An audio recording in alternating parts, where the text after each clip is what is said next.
அன்னாசி பழம் வேணும். ஸ்பைசஸ்னா அதான் அந்த பட்டை கிராம்பு ஏலக்காய் வந்து இதுடா. இல்ல அன்னாசி பழம் சும்மா மேல ரிலீஸ் மாதிரி பண்ண போறோம். ஏன் குக்குக்கு வந்தது நான் சொல்லு கரெக்டா. வெஜிடபிள் வந்துச்சு. என்ன எடுத்து நான் சொல்லுவேன் இப்ப அண்ணாச்சி பழம் தான் சொல்லுவேன். உங்களுக்கு வந்து வெஜிடபிள் வந்திருக்கு. அவன் அண்ணாச்சி கேக்குறான்டா. சரி சரி சரி சிரிக்க. ராஜையப்பான் புகழ் வாங்க. ராஜையப்பா இந்த டிஷ் பத்தி சொல்லுங்க. பம்கின் கலோட்டி. உங்களுக்கு வந்தது என்ன? Vegetable. Oh my god, fantastic Raj, excellent, out of the world, no words to say, one of the top dishes today.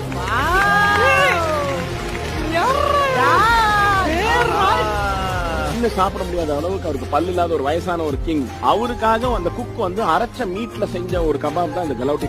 அப்படியே அது வாயில போட்டோம்னா it has to melt in the mouth. பல்லுல படாம சாப்பிடக்கூடிய ஒரு டிஷ்ஷா இருக்கும். அது கீழே வந்து அதுக்கு ஈக்குவலா இருக்கிற சாஃப்டான ஒரு பிரெட்டும் செஞ்சு கொடுத்துருக்காங்க.